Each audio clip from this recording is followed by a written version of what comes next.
It'll be interesting. And this is what it goes like. See how on like A and B it's like concave up, which means if there's a straight line. Yes, okay, concave down. All right, guys, are we ready to come back together now? Now, this is okay here because some people have more understanding of this problem than others, right? We're not all equal in this, so remember that there are some ringers in this class. So let them keep quiet for a little bit in case they know more. Although they haven't explored this problem from a mathematical bent before, so they might, don't trust everything they say as being absolutely true. But who would like to start here? Can I ask? Because you haven't said anything yet, Colin. Is this something you'd be comfortable starting with, or just any ideas that you have? Just even it doesn't have to be right, because we're not looking for the answer here right now. We just want to think about what we got there. We got a lower sum. It's right up there, written in its number form like you calculated. We want to find that number 416 somewhere on that picture. Do you have any thoughts just to begin with? Not really. And it's totally okay. No problem at all. How about someone else who hasn't had a chance to say much yet? I don't know. Damien or Molly or Annie? So we're trying to find the lower sum? One of you guys want to throw out an idea to get us started? Well, what I was kind of thinking is how if you look at between the 2 points, it kind of goes concave down, concave up. If you can kind of see it. Like the lunar ream kind of follow the lowest possible points kind of in the same direction. Okay. And I think, did I hear some concavity stuff with other people as well?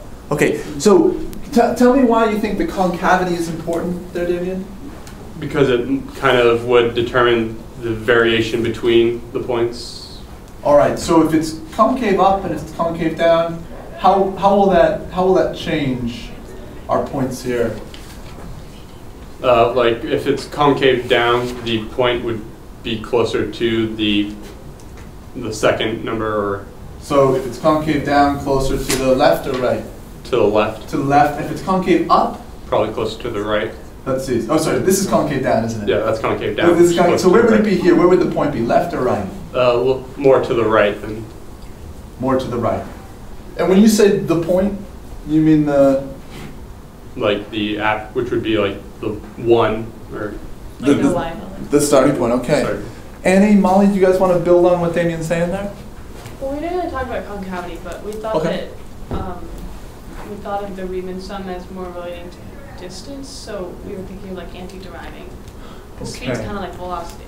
Can I have you hold that thought? Because I do think that it's really tempting to jump into our big calculus concepts and say derivative, antiderivative, but let's keep it at like the 5th grade understanding right now without getting too far into there. Go ahead, Sophie. Well, because if you think of the average between A and B as like the direct line kind of, or not the average, I don't know, but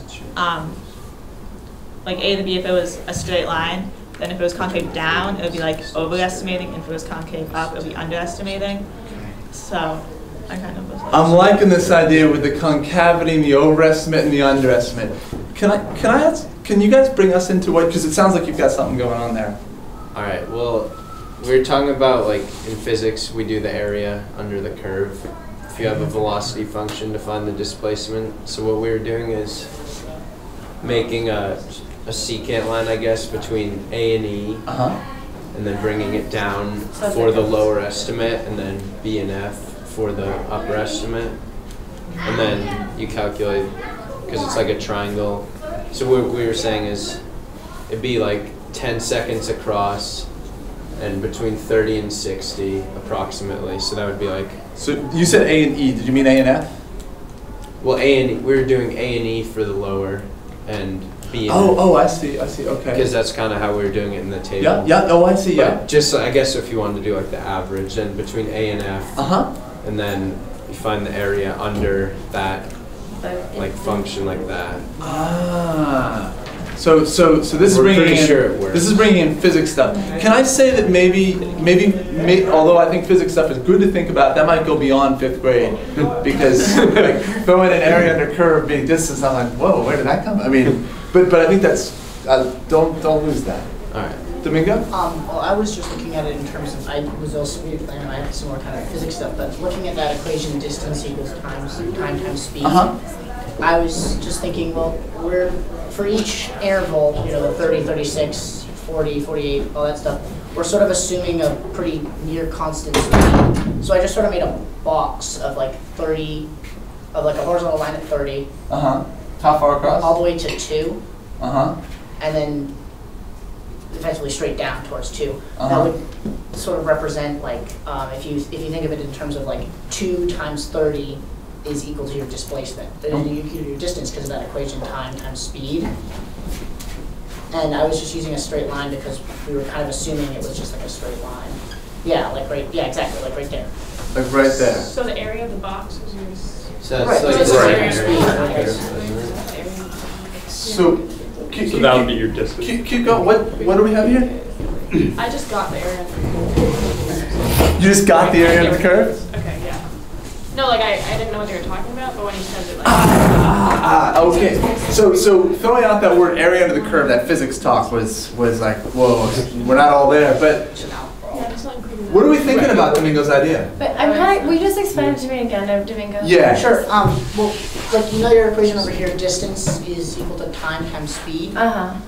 Oh, so you're looking at it as a, okay. As like So just a the horizontal line, so it's like, The you know, it's x-axis like is 2, time and- like just think of it like in terms of a square. Like Right. in order to find the area there, you just do 2 times. But it's not going like So back that's basically to. area under the curve, but not factoring. But you're leaving out the little part above it. I'm leaving Right, out that. which would I'm just doing probably lower be your, estimate. like, your upper Yeah, curve. upper estimate would be like Right. a line at It- 36. So Right. it's But like, how does that help us get any more exact? Oh, Because it's not just going to exactly Well, I back don't what we know, were are we- doing. but now if we have a lower. I think I can actually jump in here for just a second. Yeah. And there's been a little bit of confusion as to what I wanted to find. Because I didn't actually need to find a more exact solution yet, which is I think where we were going with the concavity, and where we were going maybe with, you know, saying let's do this great idea of a line there and estimate underneath. I think that the question that I really wanted to know was, how do I represent this Riemann sum? And in this Riemann sum, there are these things, and they need to get us to our 416. And go ahead, Amy. Well, if you look at the boxes that Domingo started to draw. Yeah.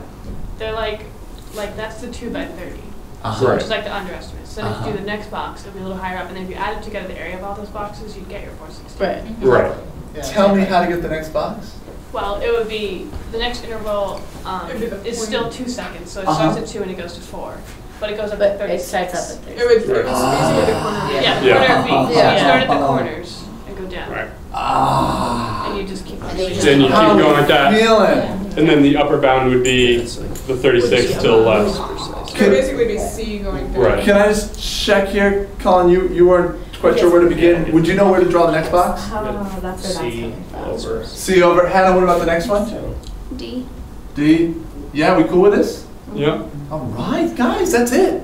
That is how you represent a Riemann sum, a lower Riemann sum, is you find that smallest point on that little interval, and that's the point where you draw this rectangle. Because think about what the rectangle represents. Go ahead. This? It represents time times your speed or velocity or whatever you're using over here. Which is, we're using that equation of time times speed equals distance. Oh. Yeah, go ahead, Catherine. For the upper sum, do you go from F to the left to E and then down? Is that what you do for the Or you could go Yeah. up. estimate? Couldn't you also go Yeah. up? That's what she's saying. Yeah, that's what she's. But if you went above, No, then it she's would have saying no don't limit. count. She's saying don't count the first one. No, like Well, go when you just upper go estimate would be F straight over Starting to at the E. upper To the and left. going. Yeah. Right. That's to over to E and then down. Yeah. Yeah. Yep, or And you can with- just start it. I think that's great. Yeah. Well, how far am I going to go with these? If I start over here, how far to the left will I go? If I start over here, how far to the right will I go? Well, you don't This go, is you don't go two. all the way to either end, right? We didn't count the top velocity. Well, no, or the lower you end. just go B. And You go like it goes E, that's above go A to instead of You go below. E to F, but it would just be the lower at E. It wouldn't be the speed that you like. It wouldn't be 60. Yeah. It would just be like the line I still think you go go all the E to way F, and then and then Yeah. Well, yeah. over, but you don't. Can I check, Dan? You're being quite quiet here, and you were sort of mulling this over before, right? About the interval and how far to go. What do you think? if I'm going to do this idea of adding rectangles, am I going to do rectangles all the way to the end? Or do you think I'm going to stop before, or am I going to go just past the curve and go out like that? What do you for the upper? Should we do, which one? Should we talk lower first? Let's say lower. Wait, what are you asking us? So you for the just showed lower, it, right? So keep going. You just showed what to do for the I lower. showed where to start for the lower, but where do I end for the lower? At the next one. So, what? I don't understand. Go to E or. Like how many boxes? Do you do all A to B, B to C, C to D, D to E, D to F? Or do you go, Yeah. or do you go just D to E? You go to F. Why not to F? Because you don't want to count that, I don't think. So I guess this is where we're getting questionable, right? Why would I you go think to if you F? stick to the lower one, like You go even to- if you draw the box, you're still not gonna overestimate it. Yeah, no, So you do, there's the five X values go to F, but the Y values just stay at, what was it? E, yeah. Can I ask? For a If lower. you really think you know it, I want you to vote. If you're not quite sure, don't vote. Who would say, I think I go one more like that, and that's it? One more, that's it, and I'm convinced. Okay, Wow. good. No, that's good. That's good. So three that aren't quite sure here, and I think you're smart not to be quite sure because that is the hard part, right? How far do you go? So could someone who is pretty sure that you go to there and you're done give a convincing reason that would say, I got it, and you'll listen to me and you'll have it? Well, when you look on the table we just did, when you found the lower estimate, you calculated 5 products and you added 5 products together.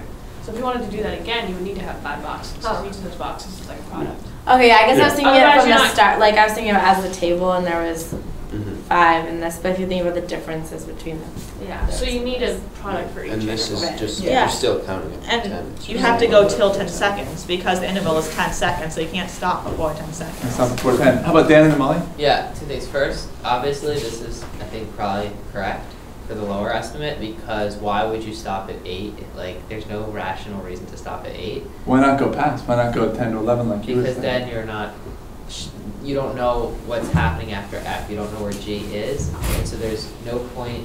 You don't know where G ends.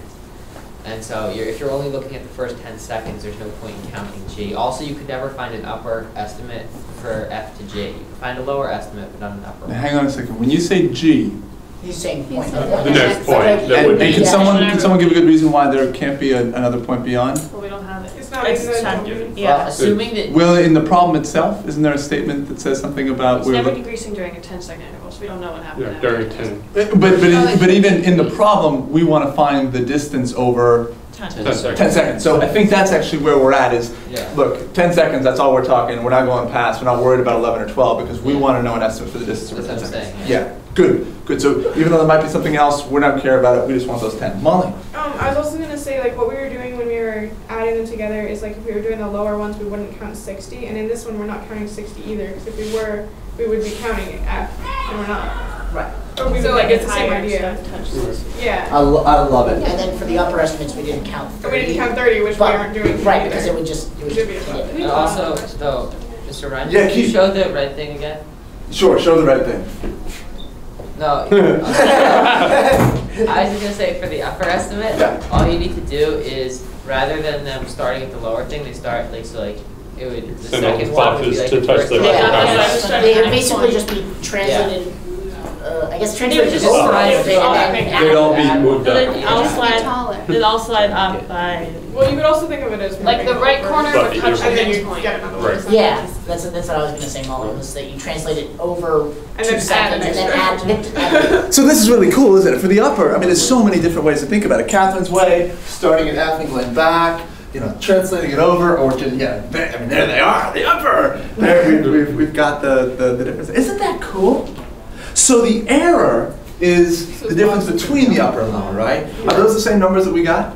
yeah. It's satisfying. Whew. Now, if we wanted to get more intervals, you know, like you did before, I've actually set this up. GeoGebra, you guys know, it's no mystery how we do this. Right. There's this little command to do upper sum or lower sum, and I put n as So they the overlap, they're kind of as the constant there that I could change. So if I change n to 10, Or to the top. like you have, wait, what's N? oh good, sorry, How many? n is the number of rectangles that we're going to do. Yeah. If I change the number of rectangles to 10, what's going to happen visually? It's gonna be Yeah. really There's small. gonna be a line A between little bit each one. smaller and they won't have as much. They'll be over the And They won't have as Closer. much like the height. top part will be